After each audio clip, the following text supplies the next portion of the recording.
Hi, it's AJ, and it's time for the last step. Step number 7. Of course, I told you at the beginning, there are 7 essential steps for change in leadership, and this is the last step. This is the one that kind of cements the change. It makes the change permanent, long-lasting, so that it becomes a part of your life and not just something that you do and then it goes away again.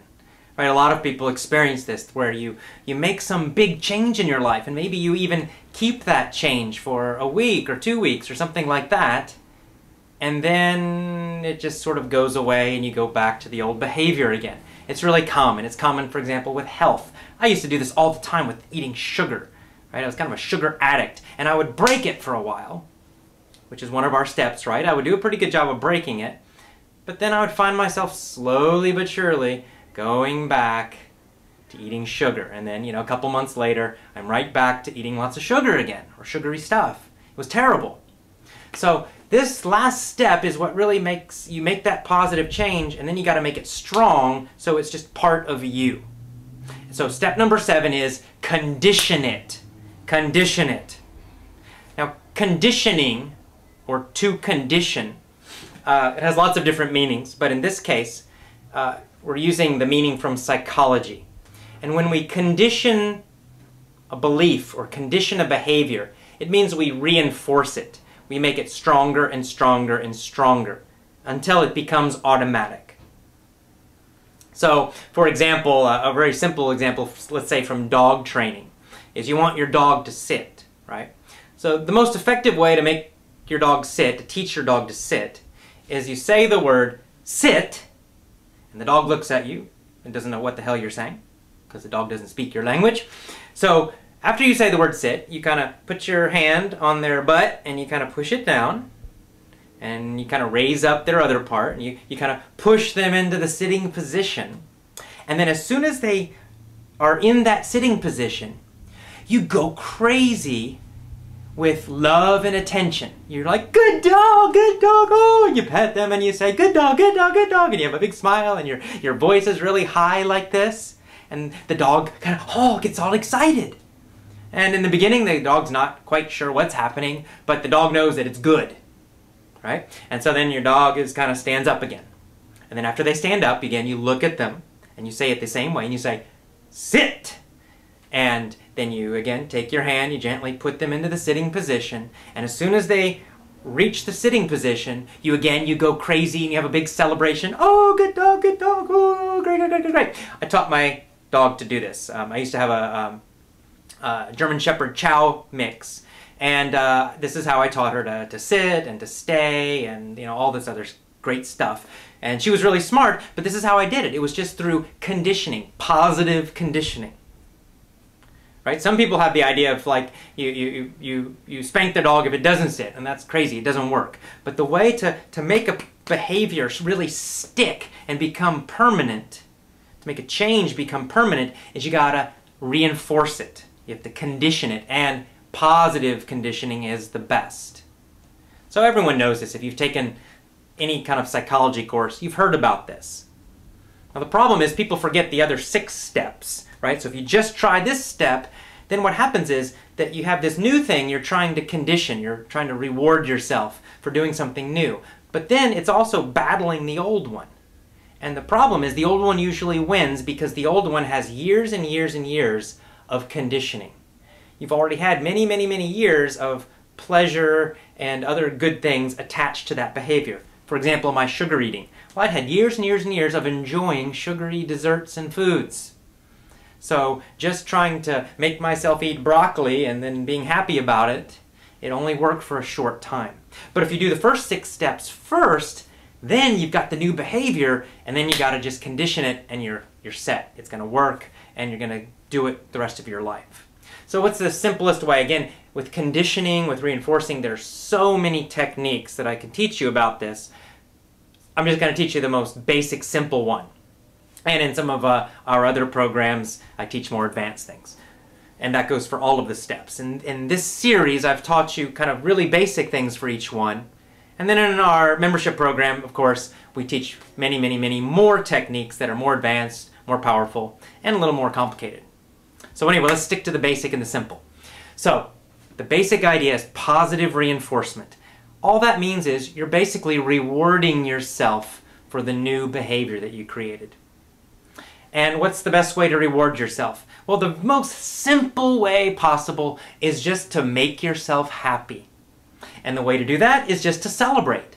You just celebrate, yay! And you act stupid again. I already told you to slap yourself in one of the steps, and now I'm going to tell you to do more crazy stuff. Now I'm going to tell you to do something really crazy and happy, which is to just jump around like a crazy person, throwing your hands in the air and celebrating. Again, you can do this by yourself, but what you're going to do is every single time you do the new behavior, you do the thing that you want to do. If it's English, then every time you listen to English, let's say you've put in your iPod and you listen. Immediately after you finish, you're going to celebrate. You're going to go, yeah, yeah, yeah. And then you're going to say really nice things to yourself. You're going to say, I'm great. I rock. I'm fantastic. And you're going to kind of go on this tirade. A tirade means it's like you just talk and talk and talk without thinking. But it's a positive tirade. People can do this in a negative way, like an angry tirade. They just say, God damn shit, fuck, and they say all these terrible things really fast. Well, you're going to do the opposite. You're going to do a really positive tirade about yourself. I'm great, I'm fantastic, I'm amazing, man, I'm so smart, I am awesome. And then you're going to jump around, yeah, yeah, yeah. Okay, it's crazy, so you can do it by yourself if you want. But this is actually super powerful and super important because you're teaching your brain, you're programming your brain to like this behavior. And another important part of this is you have to do it every time, and you do it even if you only do the behavior a little bit. Okay? So you don't make yourself study 2 hours and then celebrate. Yay, I studied 2 hours. No, I mean if you just study for 5 minutes and then you stop. Some people will say, oh, it was only 5 minutes, and then they kind of punish themselves. They say, oh, God, I only studied 5 minutes. I only studied 20 minutes. And right, what they're doing is creating a lot of negative feelings and emotions. Those negative feelings and emotions are being attached to the behavior. So then you start to feel bad about studying. It's the exact opposite of what you want to do. So even if you only study 1 minute, you listen to 1 minute of English and then you quit, immediately celebrate. Yes, yes, I'm great, fantastic, look at this. I'm a great student, I just listened to English for a minute. I rock, I'm great. Of course, I rock means that I'm fantastic, it's slang.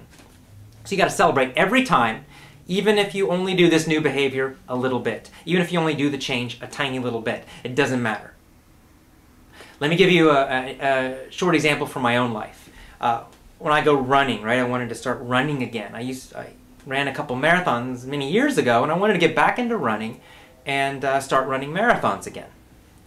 Well, in the past when I would try to get back into running, I had all these ideas about, marathon running, I'm training for a marathon. So if I only ran 3 miles, I would kind of get upset with myself. Oh man, I only ran 3 miles, that sucks. I used to run 20 miles, right? So what I'm doing, I'm attaching all these negative feelings to the behavior that I want, which is running. And soon I just would eventually stop running. Well, what I've done more recently is the exact opposite. Now I celebrate after every run. Even if I'm tired and I do a short run, I only run for 20 minutes or 30 minutes, just 3 miles.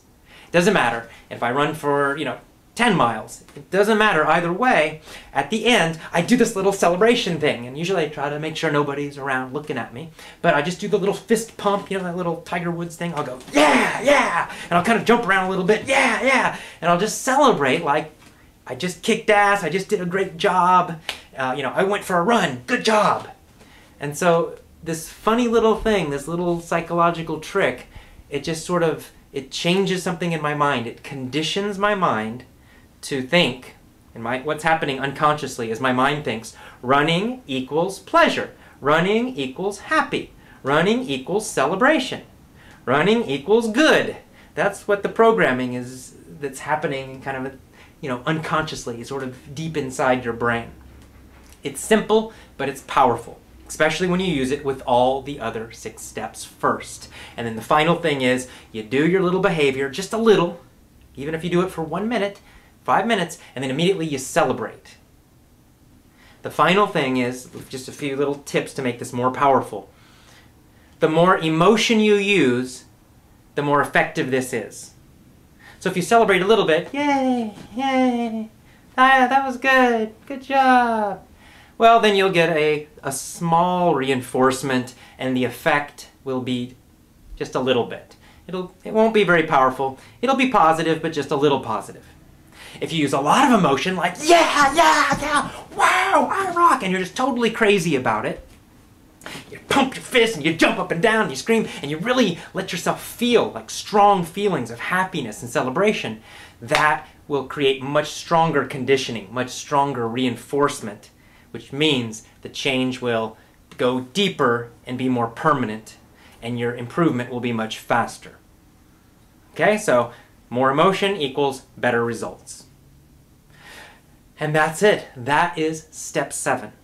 I'll send you one more video just to kind of sum up, a conclusion video to review all of the 7 steps and to encourage you as you start to use them in your own life.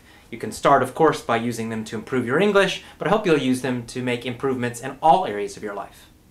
Okay, so I'll see you for the next and final video. Have a great day. Bye-bye.